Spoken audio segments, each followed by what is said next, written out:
Hi மக்களே, காலை வணக்கம். வாக்கிங் போகிறது உடம்புக்கு நல்லது. அதனால நான் இன்னைக்கு வாக்கிங் போக போகிறேன் காலையில் 7 மணிக்கு. அதுதான் ஏர்லி மார்னிங். எனக்கு கிளம்பிட்டேன். ரோட்டில் போனால் ஒரு ஆளையும் காணல. அப்படியே டைரெக்டாக நடந்தேன் ஹார்பருக்கு போனப்போ நம்ம தூத்துக்குடியிலேருந்து ஒரு போட் இங்கே வந்திருக்கு. அப்போ அங்கே இருந்தவங்க தமிழ் பேசினாங்க. அப்போ நான் அவங்கள்ட்ட கேட்டேன் எதுக்கு வந்திருக்குன்னு. அவங்க சொன்னாங்க இங்கே இருந்த இரும்பு, இங்கே ஏர்போர்ட் ஒர்க் நடந்தது, அப்போ நிறைய இரும்பு வேஸ்ட் உண்டு, பல டன்னு இரும்பு வேஸ்ட்டு. அதெல்லாம் ஏற்றிட்டு அவங்க திரும்ப தூத்துக்குடிக்கு போகிறாங்களாம். 2 நாள் ஆகுமா. எங்கள் ஐலண்ட்லேருந்து ஹனிமாதுலேருந்து தூத்துக்குடிக்கு போய் சேர்றதுக்கு 2 நாள் ஆகும் அப்படின்னு சொன்னாங்க.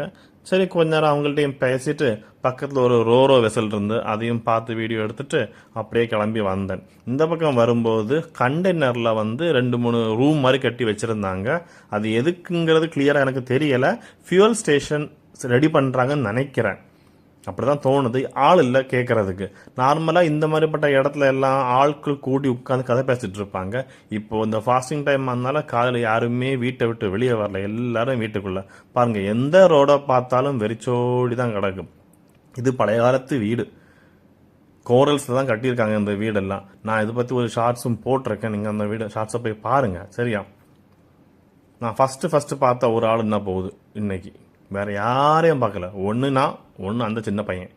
நார்மலாக எல்லா ஐலண்ட்லேயுமே ஒரு ஜிம் வச்சுருப்பாங்க. ஓப்பன் ஏரியா ஜிம் எல்லாம் கட்டி கொடுத்துருப்பாங்க. இங்கே அது ஒரு பழக்கம் உண்டு, எல்லா ஐலண்ட்லேயும் உண்டு. இங்கே இன்னைக்கு இதுலேயும் ஆள் இல்லை, ஒருத்தரையும் இல்லை, எல்லாம் வெறிச்சோடி கிடக்கு பாருங்க. காரணம் எல்லாரும் வீட்டில் உறக்கம். நான் மட்டும் எந்திரிச்சு வெளியே போகிறேன். எங்கள் ஐலண்டில் தார் போட்ட ரோடு உண்டு, நிறைய ஐலண்டில் தார் போட்ட ரோடே கிடையாது.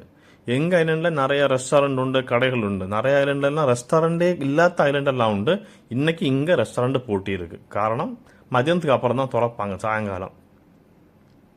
நார்மலாக இப்போ நீங்கள் பார்க்குறீங்கல்ல கரிச்சக்க மரம், இந்த கரிச்சக்க மரம், இந்த வாழை மரம், இதெல்லாம் எல்லா ஐலண்ட்லேயுமே இருக்கும். இது இல்லாத ஐலண்டே கிடையாது. எல்லா ஐலண்ட்லேயும் கரிச்சக்கை நீங்கள் பார்க்கலாம். சில ஐலண்ட்லாம் அப்படியே தொங்கும், அப்படி விழுந்து கிடக்கும், யாரும் பறிக்கிறதுக்கு ஆள் இல்லை. அந்த அளவுக்கு கரிச்சக்கை மரத்தில் காய்ச்சி கிடக்கும்.